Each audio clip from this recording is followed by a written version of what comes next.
Jeremias capítulo 8, a leitura do texto se dará do versículo 18 até o versículo 11 do capítulo 9. E esta é a perícope que será pregada nessa manhã. Jeremias 8, do versículo 18 até o capítulo 9, versículo 11. E diante dos seus olhos, você tem um texto aberto agora, eu quero que você observe a divisão do texto. Por que eu estou avisando ela agora, dando ela agora antes de começar a leitura? Porque eu não irei, na minha exposição, seguir a divisão passo a passo como eu normalmente faço. Mas como eu já preguei aqui de outra maneira também, farei a exposição sem necessariamente ir através da divisão. Mas se você tem o pano de fundo bem claro na sua mente, o esqueleto aqui do texto, observe. Do versículo 18 até o versículo de número 22, até o versículo 2, parte B, você tem aqui o lamento do profeta. Do versículo 18 até a parte B do versículo 2. O profeta lamentando pela condição do povo, o seu clamor, o seu sofrimento aqui, sendo descrito. Do 18 até o 2, parte B. Da parte C do versículo 2, a parte final do versículo 2, até o versículo 8, você tem a depravação do povo sendo descrita novamente. Inúmeros pecados aqui sendo relatados, especialmente com relação à vida em sociedade, a falsidade sendo demonstrada em seus comportamentos. E do versículo 9 ao versículo 11, a ruína do povo. Ou seja, mais uma menção de juízo de Deus sobre o seu povo. A ruína do povo sendo descrita do versículo 9 ao versículo 11. Uma das razões para eu não seguir a estrutura, pelo menos a exposição, é porque a forma como Jeremias aqui apresenta, você tem uma ideia de grande sofrimento, de grande confusão sendo demonstrada pelo profeta em seu clamor. E eu gostaria de seguir por esse caminho. Então veja o texto, Jeremias 8, do versículo 18 até o versículo 11 do capítulo 9. Assim diz o Senhor nosso Deus. Oh, se eu pudesse consolar-me na minha tristeza! O meu coração desfalece dentro de mim.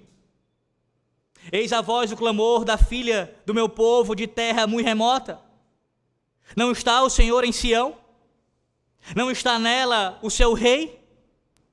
Por que me provocaram a ira com suas imagens de escultura? Com os ídolos dos estrangeiros? Passou a cega, findou o verão, e nós não estamos salvos. Estou quebrantado pela ferida da filha do meu povo. Estou de luto, o espanto se apoderou de mim. Acaso não há bálsamo em Gileade? Ou não há lá médico? Por que, pois, não se realizou a cura da filha do meu povo? Provera a Deus a minha cabeça tornasse em águas, e os meus olhos em fonte de lágrimas. Então choraria de dia e de noite os mortos da filha do meu povo. Provera a Deus eu tivesse no deserto uma estalagem de caminhantes. Então deixaria o meu povo e me apartaria dele, porque todos eles são adúlteros, são um bando de traidores. Curvam a língua como se fosse seu arco para a mentira. Fortalecem-se na terra, mas não para a verdade. Porque avançam de malícia em malícia e não me conhecem, diz o Senhor. Guardai-vos cada um do seu amigo e de irmão nenhum vos fieis, porque todo irmão não faz mais do que enganar, e todo amigo anda caluniando. Cada um zomba do seu próximo e não falam a verdade. Ensinam a sua língua a proferir mentiras, cansam-se de praticar a iniquidade. Vivem no meio da falsidade. Pela falsidade recusam conhecer-me, diz o Senhor. Portanto, assim diz o Senhor dos Exércitos: eis que eu os acrisolarei e os provarei. Porque de que outra maneira procederia eu com a filha do meu povo? Flecha mortífera é a língua deles. Falam engano.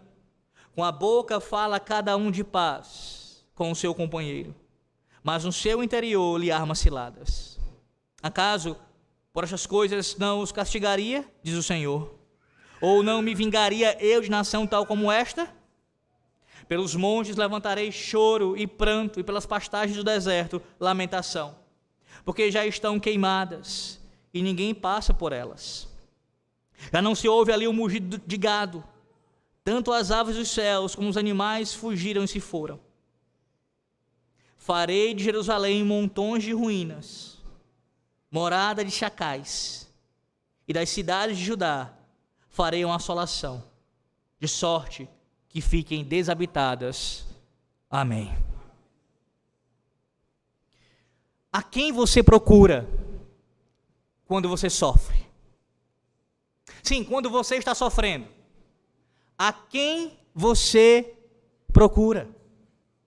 O ano era 1998 e eu estava prestes a sair de casa com meu pai e com meu irmão, alegre, contente, porque sairia com eles para um fim bem específico, quando de repente um acidente acontece. Eu estava com a mão direita próxima à dobradiça da porta de nossa casa, uma porta grande de madeira, que durante muitos anos ainda esteve lá em nossa casa. E meu pai, sem ver que o meu dedo estava, o meu dedo do meio, o meu dedo médio, entre a dobradiça, fechou a porta. E aí você deve imaginar o que aconteceu. Muita dor, muito sangue, muito choro. A correria foi grande. Minha mãe estava lavando roupa no quintal, lembro como se fosse ontem, e ela corre com gelo ali para colocar em volta da minha mão direita, para estancar o sangue. E meus irmãos, meu pai se apressou rapidamente para me levar para o hospital. Eu estou falando de um tempo em que não havia Uber. E eu não sei como, acredito que, claro, pela providência de Deus, rapidamente um táxi apareceu. E nós fomos para o hospital. Lembro-me de chegar ao hospital e também de forma muito rápida, do que eu tenho de lembrança, ser conduzido já para o centro cirúrgico. Uma moça, uma enfermeira colocando a bata em mim, eu indo para, tomando uma medicação, algum remédio, indo para a sala de cirurgia, sentado ali naquela mesa de operação, e o médico, essa é a minha última lembrança, ali naquele momento, preparando a anestesia, que não era pequena, diga-se de passagem, pelo menos a minha lembrança enquanto criança. E eu adormeci. Quando eu acordei, eu já estava com o braço todo enfaixado, todo no gesso. E alguns dias permaneci no hospital, até depois voltar para casa. A quem você procura quando está sofrendo? No caso de uma enfermidade, no caso de um acidente como esse, algo que fisicamente você se machuca, você recorre certamente a um médico. Foi exatamente o que meu pai fez. Ele me pegou o mais rápido possível e me levou para um médico, para alguém que pudesse curar a minha enfermidade, que pudesse sarar a minha ferida. Somente alguém capaz para assim resolver o meu problema. E nesse caso, então, de uma urgência, onde eu poderia claramente perder, pelo menos se não o dedo, mas a parte de cima, superior do dedo, o quanto mais ágil ele fosse, me levasse para aquele que pudesse me socorrer, mais certo seria, sim, o cuidado. Meus irmãos, nós estamos diante de um texto que fala de enfermidade, que fala, sem sombra de dúvida, sobre a necessidade de cura, que haja purificação, que haja um efeito, uma ação de que venha a resolver de fato esse problema. E não, o texto não fala aqui simplesmente de um acidente, de um dedo cortado, de uma doença. Não. O texto fala da pior das chagas. O texto mostra para nós a necessidade de recorrer ao único que pode sarar essa ferida. Sim, essa manhã nós ouviremos o nosso Deus falar conosco, que somente o médico dos médicos, o Senhor Jesus Cristo, pode curar a chaga do pecado em nós e por um fim em nosso sofrimento. Somente o médico dos médicos, somente o Senhor Jesus Cristo pode curar a chaga do pecado em você, em nós, e por um fim, de uma vez por todas, em nosso sofrimento. Vou olhar o texto, observe novamente, veja o versículo 1 do capítulo 9, como eu disse, eu não vou seguir a sequência, a estrutura que eu esbocei para vocês. Versículo 1 do capítulo 9, veja aqui o lamento de Jeremias. Provera a Deus a minha cabeça tornar-se em águas, os meus olhos em fonte de lágrimas. Então, choraria de dia e de noite os mortos da filha do meu povo. O profeta, assim chamado chorão, meus irmãos, ele propõe uma espécie de lamentação perpétua. Um fluxo interminável de lágrimas pelo povo de Deus. Águas aqui descritas seria uma espécie de tanque, de um reservatório. E as fontes mencionadas, um manancial, ou seja, uma fonte constante e confiável de água. Lembre-se que os semitas, eles não choravam em silêncio, mas em alta voz, clamando, expondo assim a sua lamentação. E com essa lamentação do profeta vem a confusão. Jeremias é um tipo de miscelânea de emoções conflitantes e de ideias que são confusas mesmo. Reflita no que o profeta diz sobre o seu relacionamento com Deus. Veja, versículo 18, voltando para o capítulo 8. Ele tinha aqui a mais forte noção possível da presença de Deus, já que ele falava com o Senhor Deus diretamente, como de um amigo para um amigo. Veja, versículo 18. Ó, se eu pudesse consolar-me na minha tristeza, o meu coração desfalece dentro de mim. No versículo 19, na parte B, você tem uma expressão aqui do profeta com relação ao questionamento do povo acerca da presença de Deus. Veja, versículo 19, parte B. O povo aqui questionando a ausência do Senhor Deus. Não está o Senhor em Sião? Não está nela o seu rei? Você sabe, Deus deveria estar em Sião. Ele mesmo, como diz o salmista no Salmo 132, verso 13, escolheu Sião para a sua habitação, para ser a sua casa. Mas o texto mostra para nós que Deus não parece estar em casa.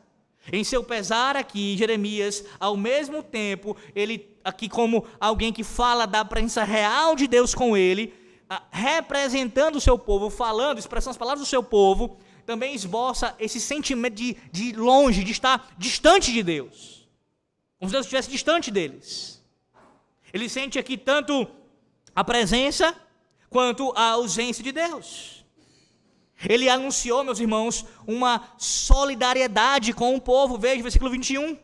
Eu estou quebrantado pela ferida da filha do meu povo. Estou de luto. O espanto se apoderou de mim. Percebe? O profeta se identificava tão fortemente com o povo de Deus que o sofrimento deles se tornaram os seus sofrimentos. Essa é a vida de qualquer pregador fiel da palavra de Deus. Há uma identificação, há uma união tão grande entre ele e o povo, que os sofrimentos do povo podem ser ditos que são os seus sofrimentos. No entanto, apenas alguns versículos depois aqui, Jeremias parece decidir abandoná-los de forma completa. Veja o versículo de número 2 do capítulo 9. Provera a Deus eu tivesse no deserto uma estalagem de caminhantes. Então, deixaria o meu povo e me apartaria dele, porque todos eles são adúlteros, são um bando de traidores. Meus irmãos, o deserto aqui não indica que o profeta desejava viver entre a areia e dunas, mas em uma parte que fosse desabitada da terra. O seu alojamento seria um abrigo do tipo em que os viajantes passariam a noite antes de seguir viagem pela manhã. Jeremias quer se afastar do povo, essa é a ideia, e do seu pecado. Mas não está sonhando com a vida de um eremita, não.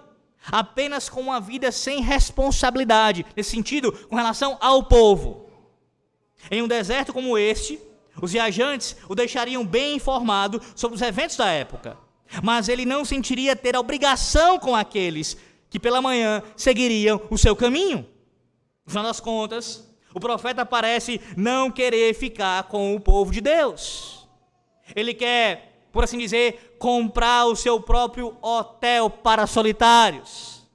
Uma propriedade de descanso no deserto, bem distante do povo e dos seus problemas. Mas a pergunta é: Jeremias amava o povo ou não? Jeremias estava de fato comprometido com o povo ou não? Veja, a fala de Jeremias aqui, ela soa meio confusa mesmo. E meus irmãos, não é surpreendente. Essas confusões aqui nos lembram que ele escreveu das próprias profundezas do seu desespero.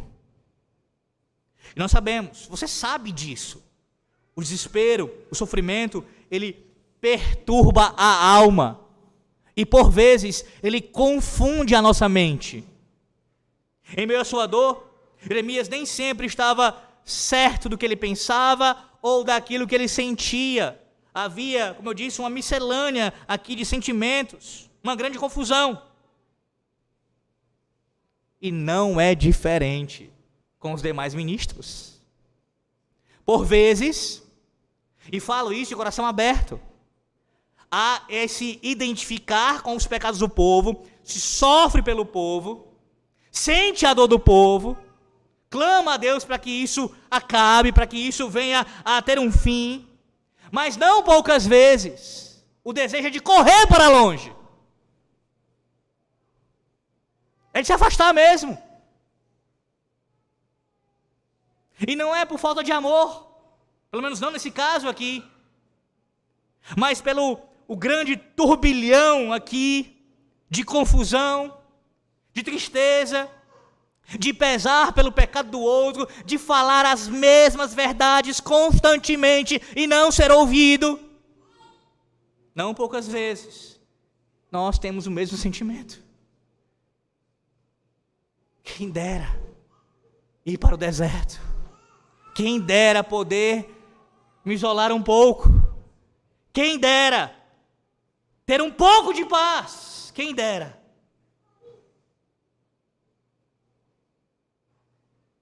E você se pergunta, mas por que, pastor? Qual é a razão aqui principal, pelo menos à luz desse texto aqui? O que fez o profeta Jeremias mergulhar nesse sentimento de tamanho lamento e de até confusão aqui em sua mente?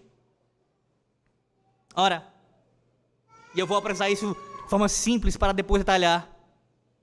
A degradação da verdade é a causa apresentada nesse texto.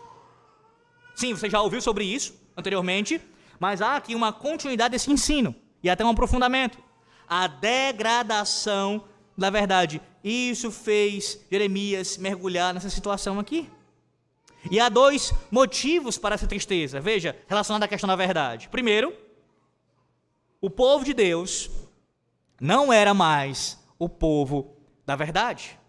Não era mais o povo da verdade. Os atos de mentir e enganar são mencionados repetidamente nesses versículos. Você deve ter observado, especialmente no versículo 3, versículo 2, parte C, até o versículo 8.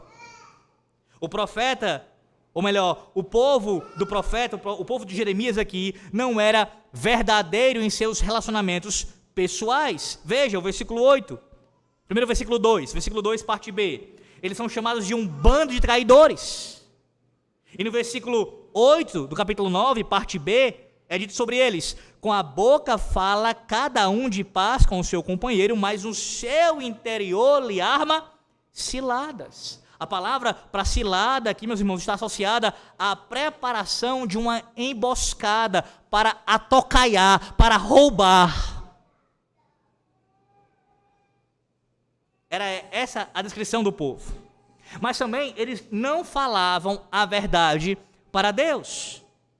Versículo de número 19, veja, 19, capítulo 8, parte C, versículo 19.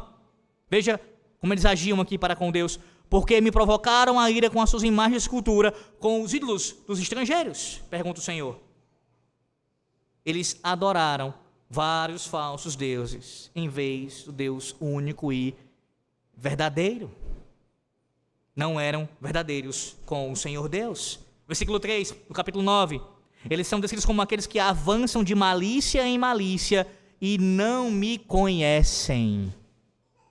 A palavra aqui, o verbo avançar, ele pode ser usado para um exército que avança na batalha.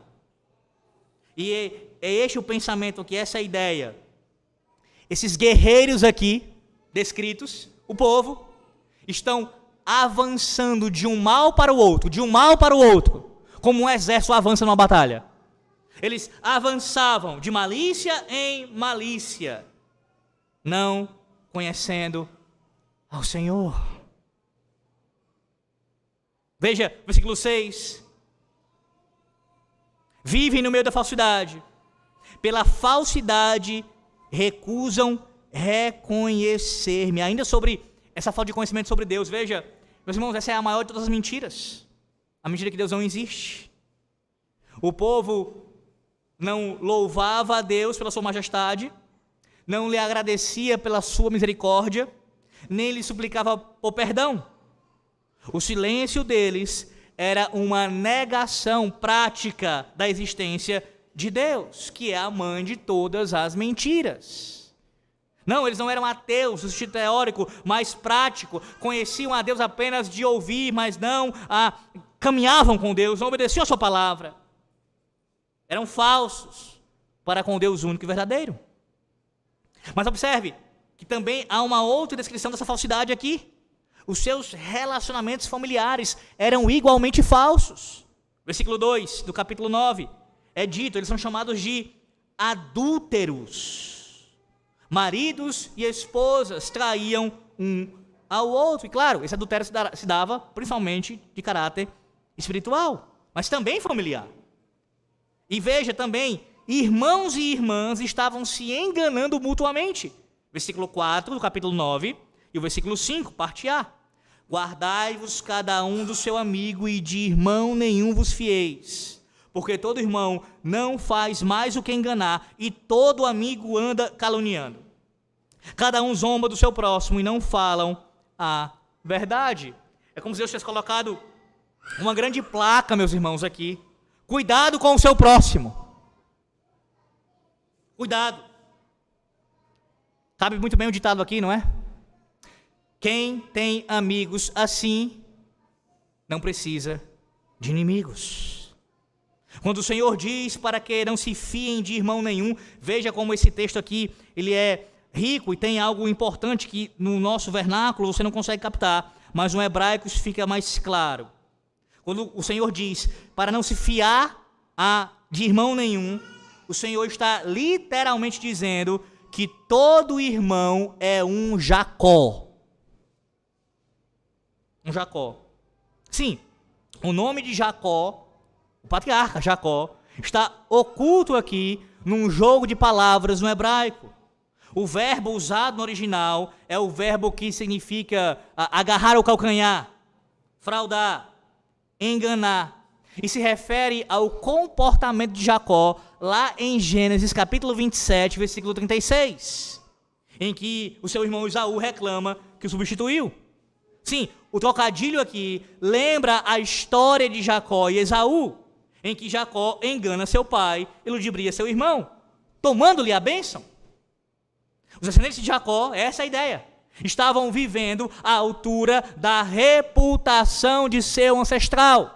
Em outras palavras, assim como Jacó foi um enganador, eles também estavam sendo, com seus irmãos, como um Jacó. A questão é que o povo tratava seus amigos tão falsamente quanto tratava seus familiares. E meus irmãos, guarde isso. Guardem isso. A confiança é a base de qualquer sociedade. Quando ela rui, a sociedade como um todo também se destrói. Porém, nessa cidade aqui, todos os relacionamentos pessoais, todos os relacionamentos espirituais, todos os relacionamentos familiares, todos estavam corrompidos pela mentira. Veja a gravidade do pecado da mentira. Eu imploro a você nessa manhã para ver isso. Você ouviu sobre isso já aqui neste púlpito, nas exposições em Efésios. Você ouviu sobre isso, você sabe. Você conhece o mandamento, pelo menos a maioria aqui eu sei que conhece. Veja a gravidade. A mentira corrompe. A mentira destrói a nossa relação com Deus, com a nossa família, também com o nosso próximo. Observe, Jeremias ele descreveu aqui de forma repetida a língua como uma arma. Versículo 8, parte A. Curvam a língua como se fosse o seu arco para a mentira. Fortalecem-se na terra, mas não para a verdade. Guarde essa parte que eu vou voltar a ela mais à frente. E no versículo de número... Perdão, aqui é o versículo 3, parte A. Agora o versículo 8, parte A. Flecha mortífera é a língua deles. Falam engano. As palavras que saíam da boca deles era como se fossem dardos venenosos. Eles estavam treinando as suas línguas para o combate verbal, para a calúnia, para a difamação, para proferirem mentiras. Como diz o versículo 5, ensinam a sua língua a proferir mentiras. Há alguma surpresa para o lamento do profeta? Há alguma surpresa da sua parte agora pelo fato de Jeremias ser tomado pelo sofrimento, pela angústia da sua alma? Meus irmãos, quando uma sociedade ela perde o seu amor pela verdade, a sua condição é lamentável, é deplorável, quando a verdade é deixada de lado. Se pudesse, Jeremias teria sim fugido e ido gerenciar ali uma pousada para longe do seu povo, para se afastar do engano, da mentira. Mas ele estava tão ligado aqui e submisso à vontade do Senhor Deus, ao seu chamado, pela carne e pelo sangue e pelo amor a Deus e também pelo amor ao povo, que não podia abandoná-los. Mas veja, em segundo lugar, há uma outra razão pela qual Jeremias se entristecia pelo povo de Deus. Por quê? Porque ele se sentia consternado, porque sabia que Deus os puniria pelos seus pecados. Ele sabia que Deus os puniria pelos seus pecados. Colocando de outra forma, o juízo, como você sabe, era inevitável. Porque não falavam a verdade, eles seriam de suportar as consequências. Lembra disso, não lembra? Verdade ou consequências. Deus apresentou suas alegações contra o seu povo. Veja, versículo 9. Versículo 7 primeiro, versículo 7. Eis que eu os acrisolarei e os provarei, porque de outra maneira procederia eu com a filha do meu povo? Versículo 9 agora. Acaso por essas coisas não os castigaria? Diz o Senhor. Ou não me vingaria eu de nação tal como esta? Meus irmãos, é impossível argumentar contra a lógica divina. É impossível. Não há escolha aqui. Para um povo infiel, para um povo que não ama e pratica a verdade, quais são as consequências? Juízo de Deus. O que mais eles mereciam? A não ser a punição pela sua infidelidade. O problema, meus irmãos, não era que Deus estava ausente de Sião. Ele estava irado com Sião. Durante toda a passagem, nós temos vislumbres aqui do tipo de juízo que Deus enviará, que incluirá, como vocês já estão acostumados a ouvir isso, ainda verão durante Jeremias inteiro, o exílio. Jeremias implora a Deus. Versículo 19, parte A. Eis a voz do clamor da filha do meu povo de terra muito remota. Veja, como profeta de Deus, ele podia ver as coisas que ainda não tinham acontecido, como se tivessem acontecido, falando aqui como se fossem os próprios olhos do povo, já numa situação de exílio. Ele podia ver o povo capturado e levado para a Babilônia. Esse juízo, meus irmãos, significaria não apenas o exílio, mas a morte. Pois o versículo 1 do capítulo 9, ele lamenta, Jeremias, o assassinato do seu povo. Também incluiria grandes desastres naturais. O profeta, veja, ele eleva um lamento amargo pela terra e suas criaturas. Versículo 10. Pelos montes levantarei choro e pranto, e pelas pastagens do deserto, lamentação, porque já estão queimadas, e ninguém passa por elas. Já não se ouve ali o mugido de gado. Tanto as aves dos céus como os animais fugiram e se foram. As montanhas e os desertos desolados. E o profeta presta atenção, mas não consegue ouvir nenhum mugido, nenhum pio. Todos os animais se foram. O profeta, ele geme junto com a criação, que por sua vez geme sob o peso do pecado de Judá. Parece que Jeremias está descrevendo aqui, meus irmãos, o dia depois de um holocausto nuclear. Ou, para ser mais preciso, o dia do chacal. Porque o Senhor diz, no versículo 11, farei de Jerusalém montões de ruínas, morada de chacais. E das cidades de Judá farei uma assolação, de sorte que fiquem desabitadas. Os chacais, eles eram os necrófagos selvagens da antiga Israel. Eles rondavam os lugares remotos, vivendo de restos, de sobras e carcaças. Estes animais, eles reviravam lixo. E a presença deles no local é um sinal que somente ruínas decadentes foram deixadas. Veja o termo morada de chacais.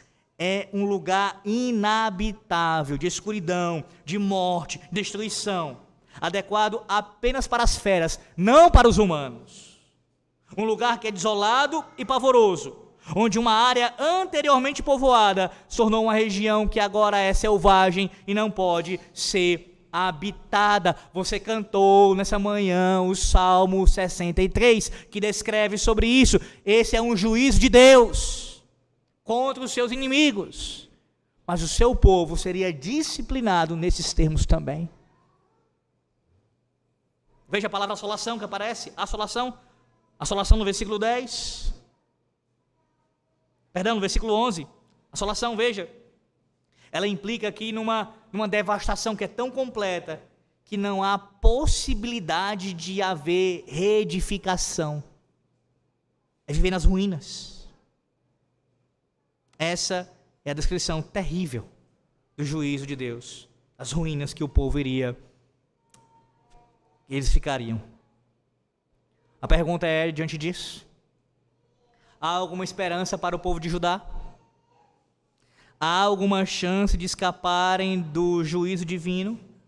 Observe que a futilidade da situação deles está resumida aqui, meus irmãos, nos versículos mais tristes do Antigo Testamento. O versículo 20 do capítulo 8. Passou a cega, findou o verão, e nós não estamos salvos. No Antigo Oriente Próximo, havia duas colheitas, a da primavera e a do verão. Se a colheita da primavera fosse infrutífera, sempre eles podiam esperar uma safra abundante no verão. Mas não dessa vez. A ideia é que nenhuma das colheitas foi abundante. Não restava esperança. Por assim dizer, o plano B falhou. Nossa última chance se foi. Nem agora, nem na próxima. Não há escapatória. Passou a cega. Findou o verão. E nós não estamos salvos.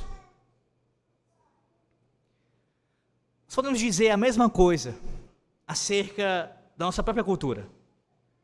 Tudo o que Jeremias diz aqui pode ser dito para os nossos tempos e deve ser dito.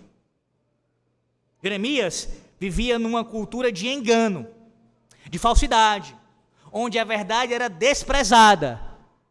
E nós também. Os relacionamentos familiares são falsos. Ou não é essa a nossa realidade? Muitas pessoas vivem juntas como se fossem casadas. Não teve a sanção dos votos matrimoniais, mas dizem, estamos casados. Falsidade. Eu quero dizer então daqueles que fizeram votos matrimoniais, todo o procedimento foi realizado como a palavra de Deus ordena, mas quebram vez após vez o seu juramento, o seu voto que ele fez diante de Deus para o seu cônjuge. Falsidade, engano, no meio dos relacionamentos, dentro do próprio casamento, no seio da família. Tempos de engano. Também há falsidade na publicidade. Ou você nunca se deparou? Certamente que sim. Anúncios de televisão, revistas, na internet então, cartazes que nos manipulam com promessas falsas, conclusões enganosas, esperanças vãs. Veja, tal produto, se você gastar apenas isso, vai alcançar tal efeito. Falsidade. Mentira. E o que dizer da política? Não tem, né? Então você diga, tem sim, pastor. Tem sim. Somente do lado da esquerda. Em todos os lados. A temporada de campanhas é a temporada para mentiras, trapaças e meias verdades. Se você já se debruçou, já gastou tempo com isso, como eu já fiz durante muito tempo, e hoje praticamente vejo muito pouco, pelo menos tento ver pouco, às vezes sou inclinado a querer ver os debates, os anúncios das campanhas. Você já viu, e principalmente se você tem mais idade do que eu, você já viu, vez após vez, campanha após campanha, algo ser prometido e imediatamente após a campanha não ser cumprido. Pelo contrário, se fazer exatamente o contrário daquilo que foi prometido. E aí, chega a nova eleição, como nós teremos ano que vem, e lá vem o povo de novo se iludindo com as mesmas promessas vãs. Também a falsidade dos negócios, meus irmãos. As empresas, as grandes empresas, elas escondem as suas intenções dos seus próprios funcionários e investidores. E agem como se isso fosse legítimo. Há falsidade também na universidade. Ora, já na década de 60, o famoso escritor Francis Schaeffer, ele estava advertindo que a verdade está desgastada na filosofia de nossa geração. Se em 1960 a verdade estava desgastada, o que dizer então do século XXI? Ela encontra-se completamente despedaçada. A pressuposição sobre a qual a academia pós-moderna opera, meus irmãos, é que simplesmente não há uma verdade absoluta. Você já deve ter se deparado com esse discurso. Fazendo faculdade ou não, você já deve ter ouvido isso. Apenas uma série de interpretações conflitantes com a realidade, ou da realidade. Cada uma tão válida quanto a próxima. E aí diz, você tem a sua verdade, eu tenho a minha verdade, e assim a gente caminha. Falsidade, engano, mentira, imperando também na nossa educação. E o que dizer na igreja? Será que há falsidade na igreja? Ora, vocês estão ouvindo um sermão que está sendo extraído de um texto da palavra de Deus, como tem que ser, obviamente, de um profeta que falou à igreja dos seus dias. A igreja da antiga aliança. Então sim, irmãos, lamentavelmente, há falsidade entre os irmãos no corpo de Cristo. Não apenas com irmãos de sangue, mas também com irmãos que estão unidos pela fé.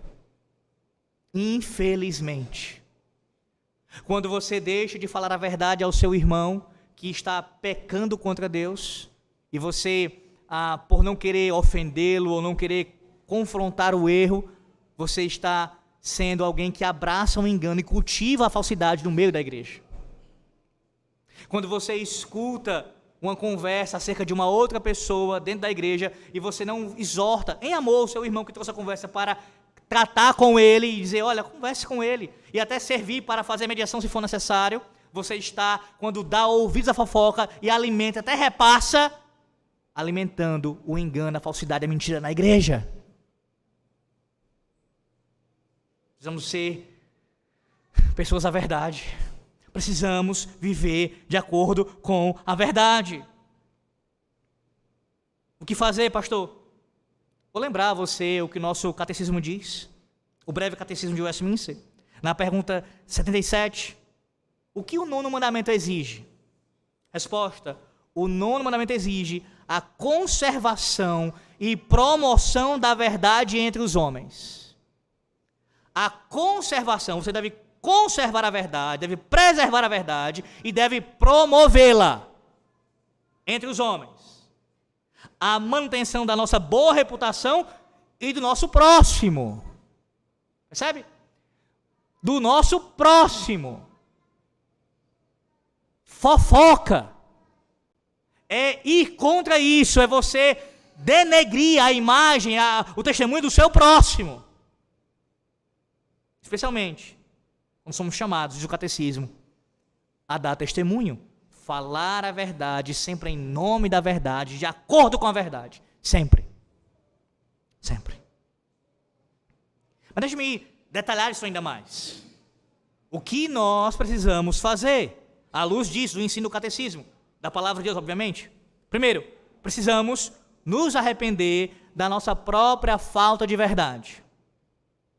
Foi o que o profeta Isaías fez. Assim como o profeta Jeremias, você sabe, ele vivia no meio de um povo que era também enganoso, que era enganador. Como profeta de Deus, falando a palavra de Deus, seria fácil ele ser presunçoso acerca da sua própria honestidade. Mas veja o que Isaías diz no capítulo 6, versículo 1 do seu livro. Isaías 6, 1 e o versículo 5.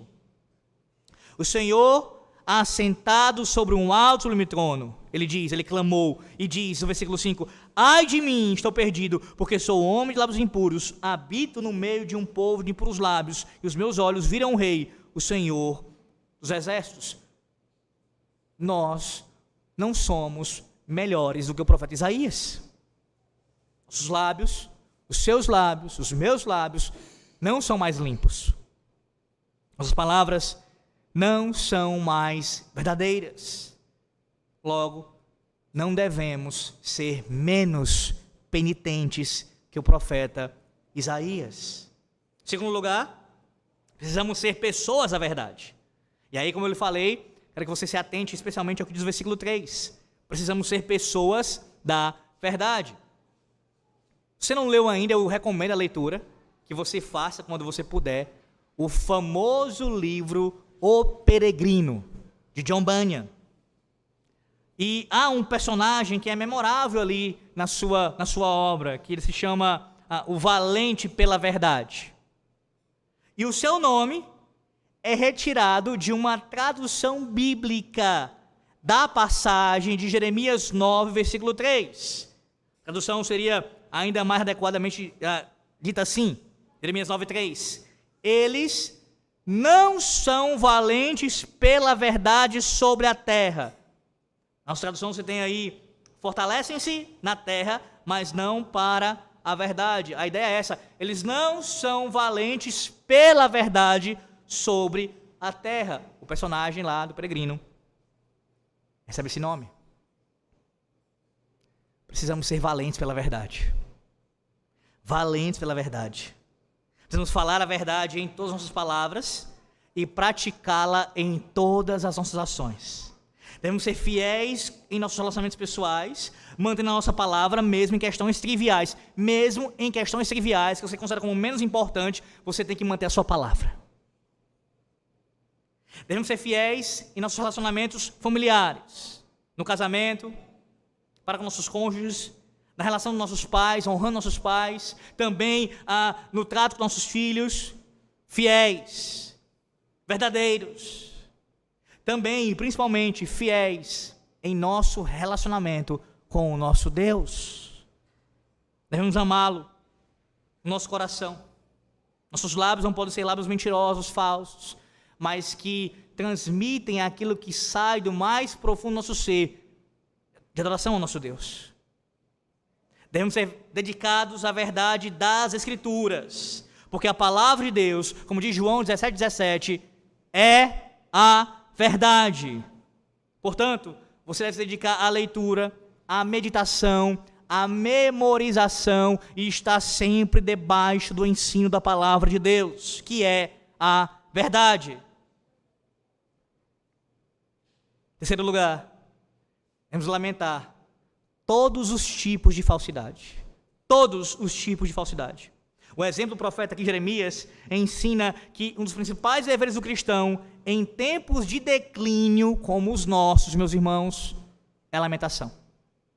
Jeremias é um profeta aqui que fala ao seu povo em seus dias, mas como eu já disse, também fala a nós em nossos dias, dizendo que nós precisamos também lamentar, assim como ele lamentou em seus dias.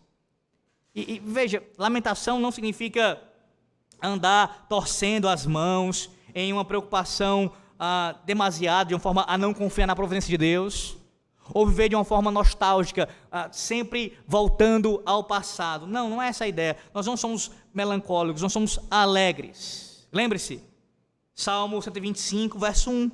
Se confiam no Senhor, são como o monte Sião, que não se abala, firme para sempre. Nós estamos cheios de esperança. Por quê? Porque a nossa salvação é certa na pessoa bendita do Senhor Jesus Cristo. Sim, aquele que tem toda a autoridade nos céus e na terra, que governa tudo e a todos, a própria verdade encarnada. Porém, ao mesmo tempo, nós que somos alegres em Cristo, devemos sim lamentar pelos pecados da nossa geração. Não podemos conter as nossas lágrimas pelos enganos da nossa era e pelo juízo da era vindoura. Mas, mesmo lamentando, nós pedimos ao Senhor ainda mais que nos mostre, nos ilumine na sua palavra uma maior tristeza pelo nosso próprio pecado, não apenas nosso próximo. Meus irmãos, a gente vive dias tão difíceis. Pense na igreja do Senhor.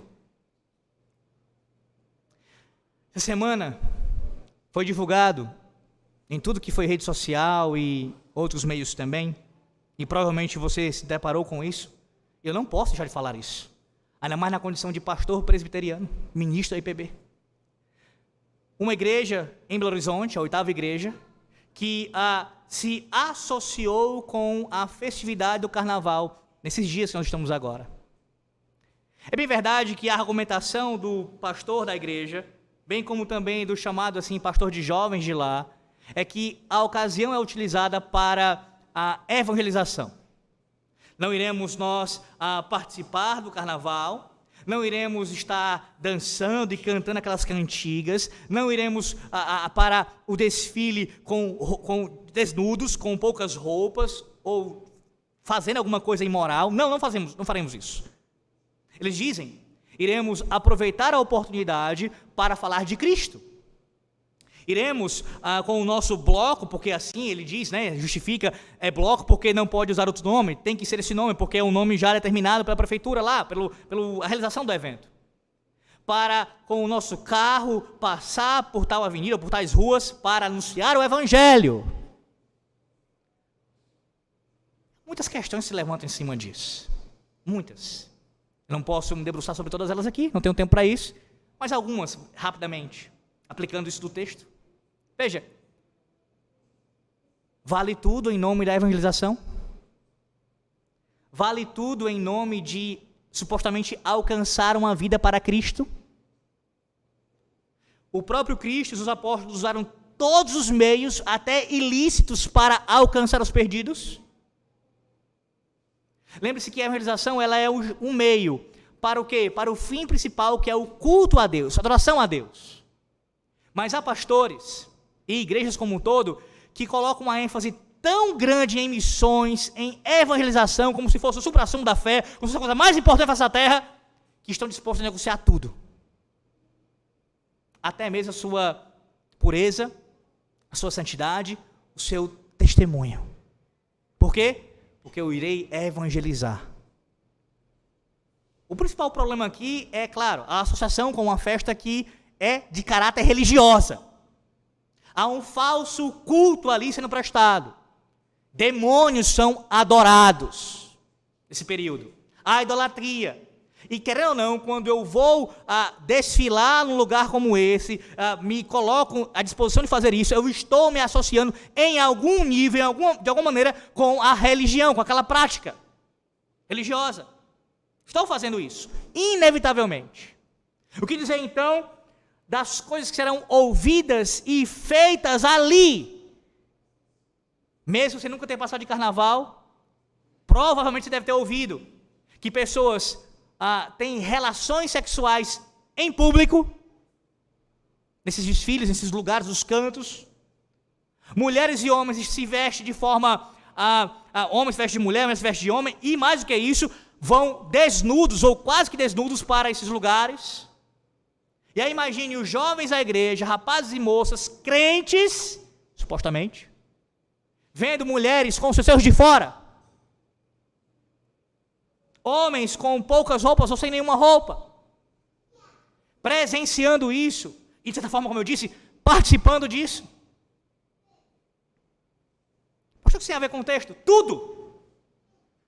Engano, mentira, falsidade, e pior, mais vil, em nome da verdade, em nome da verdade, em nome de Cristo, em nome do Evangelho, é mais vil ainda.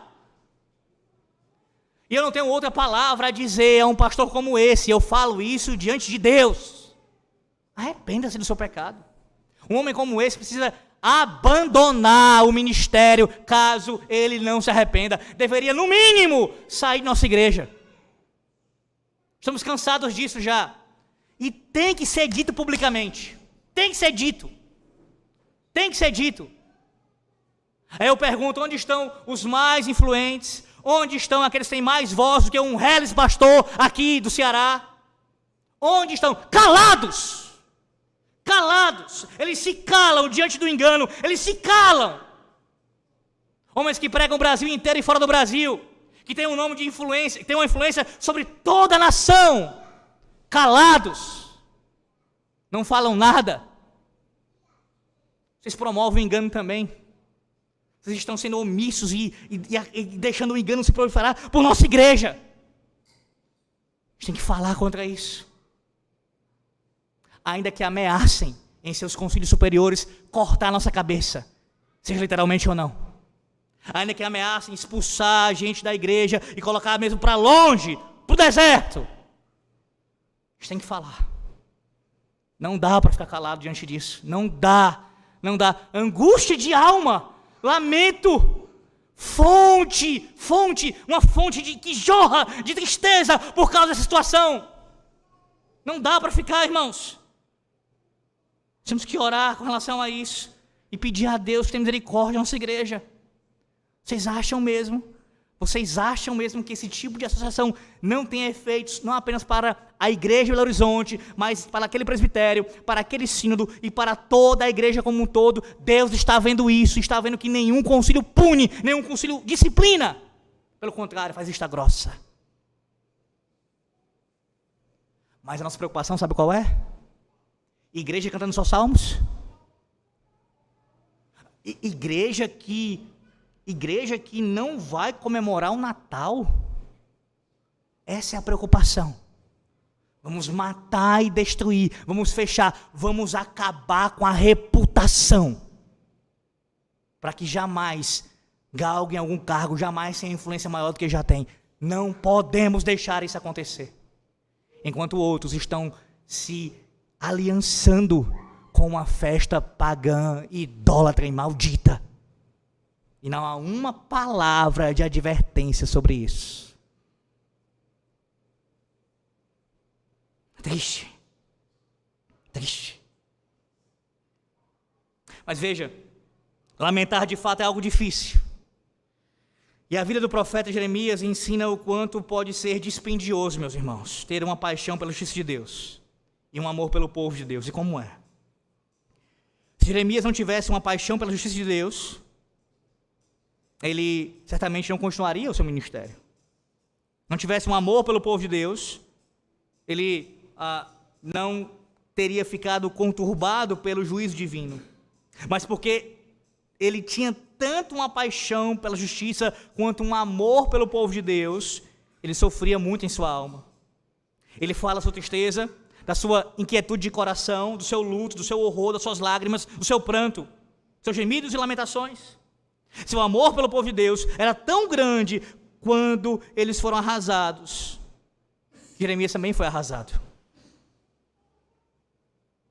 Alguns podem pensar, talvez seja o seu caso essa manhã, que os versículos aqui são muito amargos.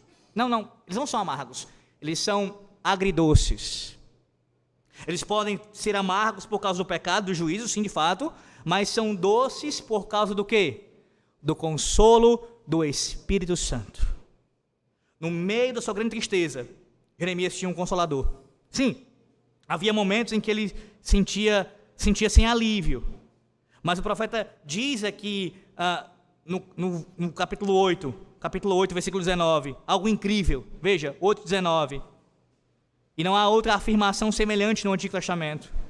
Ó meu consolador na tristeza. Essa é a ideia.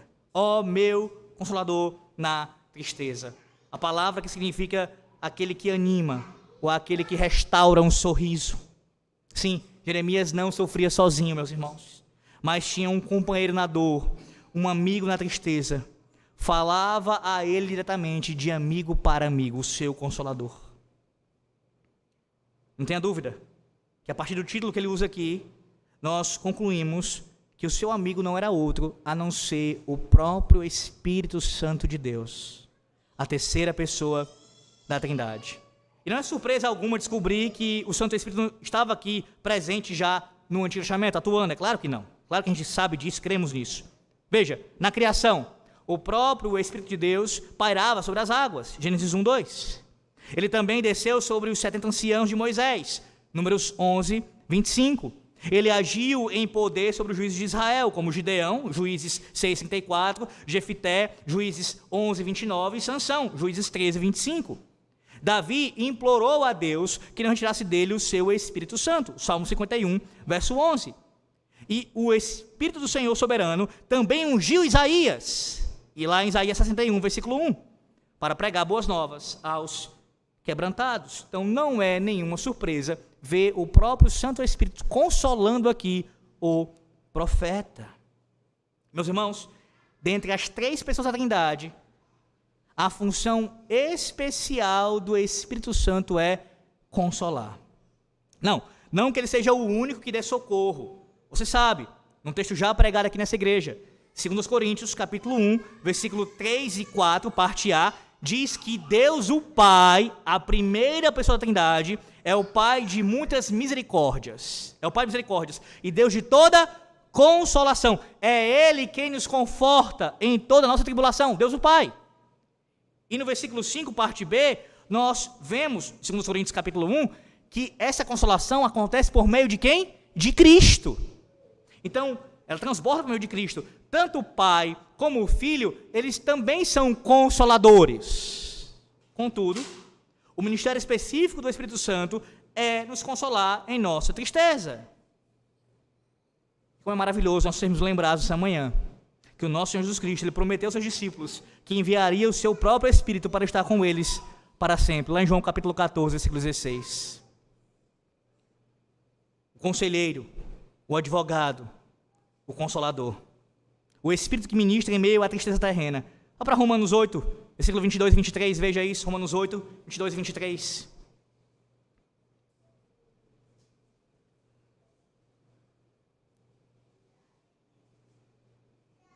Porque sabemos que toda a criação, a um só tempo, geme e suporta angústias até agora. E não somente ela, mas também nós, que temos as premissas do Espírito, igualmente gememos em nosso íntimo, aguardando a adoção de filhos, a redenção do nosso corpo. Os versículos aqui ensinam que a lamentação é uma dimensão inescapável, meus irmãos, da nossa experiência espiritual. Nós gememos interiormente enquanto aguardamos a santificação da nossa alma, a ressurreição do nosso corpo e a glorificação de todo o nosso ser. Quem pode ministrar a nós em meio desse gemido deplorável? Somente o Espírito Santo, o Consolador. Ele pode. Como Paulo continua escrevendo em Romanos 8, 26. O Espírito, e aí ele diz depois, nos assiste em nossa fraqueza, porque não sabemos orar como convém, mas o mesmo Espírito intercede por nós sobremaneira, com gemidos inexprimíveis. Esse é o consolo que o próprio profeta Jeremias experimentou. Na amargura, ele teve um doce consolo. Enquanto chorava pelos pecados do povo, o profeta descobriu alguém que estava chorando ao seu lado. Enquanto gemia por causa do juízo vindouro, ele também tinha alguém gemendo ao seu lado. Em seu luto, ele recebeu a bênção do consolo, e assim as suas lamentações se transformaram em agridoces. A dor estava presente, o luto estava presente, a tristeza existia, mas ele era consolado por Deus. Meus irmãos, essa é uma imagem belíssima da comunhão que nós temos com Deus. Somos seus filhos.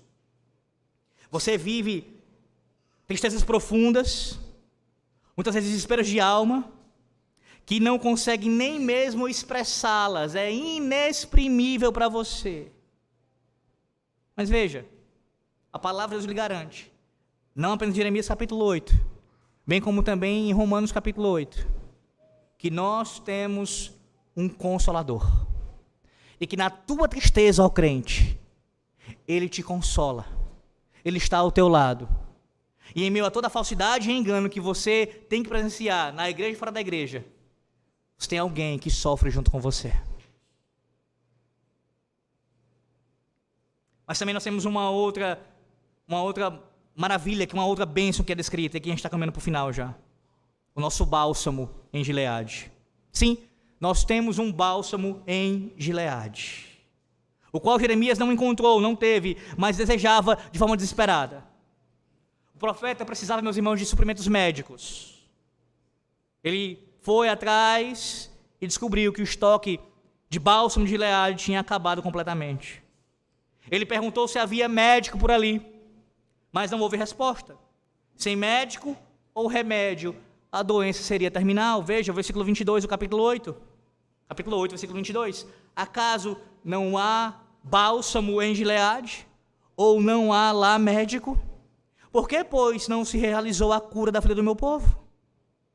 Gileade, meus irmãos, era a terra exatamente a leste do rio Jordão. E ela era conhecida pelos seus bálsamos curativos.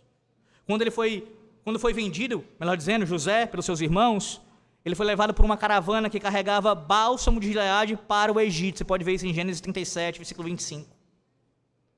E o bálsamo aqui, alguns estudiosos pelo menos dizem que parece ter sido uma espécie de resina aromática e calmante, feito de uma árvore ou de uma planta, que pode ser comparada à babosa.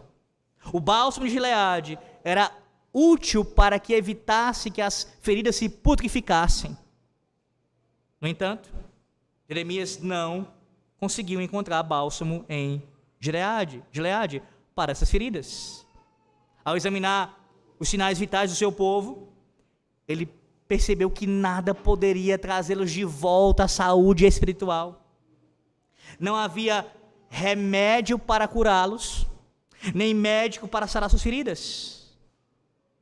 O povo precisava, meus irmãos, de salvação do pecado. O que o povo precisava era de alguém que pudesse curar todas as suas doenças. O que Judá precisava era de um grande médico. A quem você procura quando está sofrendo? A quem você procura quando está sofrendo? Voltando ao ano de 98, teve algo que eu omiti no início da minha história. Nós tínhamos acabado de chegar do colégio. Meu pai tinha ido buscar a mim e meu irmão pela manhã, no final da manhã. E no caminho para casa, no retorno para casa, com alguma frequência a gente passava numa bodega, uma mercearia, de uma senhora, a chamada Dona Margarida. E a gente passava lá, comprava algumas coisinhas e tudo. E nesse dia, especificamente, eu vi um brinquedo lá. E eu pedi ao meu pai que comprasse o brinquedo. Pedi não, eu esperneei por isso. E ele disse para mim que não tinha dinheiro para comprar. E eu chorei, gritei, lamentei profundamente. Uma criança birrenta que está desobedecendo seu pai. Como você, muitas vezes, criança. Vocês, filhos da aliança, que me ouvem nessa manhã. Meninos e meninas. E aí, nós voltamos para casa. Meu pai falou, eu vou buscar dinheiro em casa e a gente vai voltar para comprar. Foi fazer a vontade desse caso do filho, que não deveria ter sido feito, né? Foi o que aconteceu. Eu empolgado em casa, correndo para um lado para o outro e tudo. Ajeitou as coisas, vamos lá, vamos sair. Quando de repente, eu estou com a minha mão lá, no canto da porta, e ele, sem querer, fechou a porta no meu dedo. Percebe aonde a desobediência nos leva? Percebe onde o nosso comportamento mimado, birrento, de querer que a nossa vontade seja feita a qualquer custo nos leva? Percebe? Dor, sangue e choro são as consequências. Dor, sangue e choro. E do que é que eu precisava? De um médico. De um médico. Louvado seja o Senhor Deus que usou o meu pai para que rapidamente pudesse me levar e me ajudar. Até hoje eu tenho as cicatrizes aqui, bem pequenas, é verdade. Mas ficou aqui, né, para a lembrança do que aconteceu. Mas não cheguei a perder, né, a parte superior do dedo. Meus irmãos, da mesma forma, o povo precisava de um médico. De um médico. E sim, eles precisavam do médico dos médicos. Precisavam do Cristo, que, como Jeremias, chorava pelos pecados de Jerusalém, como diz Lucas 19:41. Mas o nosso Senhor, ele fez mais do que chorar pelo seu povo. A Bíblia diz em Mateus 4:23 que, pregando o evangelho do reino e curando toda sorte de doenças e enfermidades entre o povo, assim era o seu ministério. Mais do que isso, o Senhor Jesus Cristo, o médico dos médicos, ele morreu para nos curar de todas as feridas dos nossos pecados. Meus irmãos, Jesus é o bálsamo em Gileade. Ele é um médico que cura as feridas do povo de Deus. E há o duplo consolo de Cristo e do Santo Espírito, que pode ser expresso nas palavras de um antigo hino, que diz o seguinte: há um bálsamo em Gileade para fazer o ferido inteiro novamente. Há um bálsamo em Gileade para curar a alma doente. Algumas vezes me sinto desanimado e penso que o meu trabalho é em vão, mas então o Espírito Santo reaviva minha alma mais uma vez. O bálsamo de Gileade também, meus irmãos, não é apenas para esta vida. Você que está em Cristo já experimentou o bálsamo de Gileade, já. Mas há uma promessa gloriosa também, que esse bálsamo, ele se estende até a eternidade. Um rio flui na cidade eterna de Deus. Como diz Apocalipse 22:2. São para a cura dos povos. A árvore da vida, cujas suas folhas são para a cura dos povos. Lá onde Cristo governa, quando nós estivermos glorificados, nunca mais a chaga do teu pecado e do meu pecado estará em nós. Nunca mais. Nunca mais essa doença vai nos atormentar. Aí você diga: ô pastor, mas a gente tem que lidar com todas as enfermidades. Eu leio o texto bíblico aqui como eu ouvi, Isaías 53, que ele levou sobre si as enfermidades, de cuidar das minhas doenças, e eu ainda tenho que lutar na minha saúde, pastor. Veja, eu posso lhe aconselhar de várias formas quanto a isso, mas deixa eu falar pelo menos uma delas. Umas duas delas. Primeiro, rapidamente. A doença principal já foi curada. Pastor, eu estou com uma doença terrível no meu corpo. De fato, você deve lutar, orar. Não estou anulando isso. Mas veja, a doença, se você está em Cristo, a doença principal que você tinha, o bálsamo de Gileade curou. Que foi o seu pecado, com relação a Deus, a sua ofensa eterna contra Deus. E ele vai extirpar isso uma vez por todas, quando retornar em glória. Segundo lugar, pense também que há pessoas em condições muito mais difíceis que a sua nesse momento, fisicamente falando. O meu próprio pai, que se encontra acamado há 9 anos, devido a um AVC hemorrágico. E que hoje, pela graça de Deus, e eu aproveito a oportunidade para citar isso, como testemunho da providência de Deus, da sua bondade e misericórdia, hoje completa 63 anos de idade. Eu pergunto a você, onde você gostaria de estar com os seus 63 anos de idade? Sem ter nenhuma garantia que vai chegar a essa idade. Nem eu tenho. Nem eu tenho.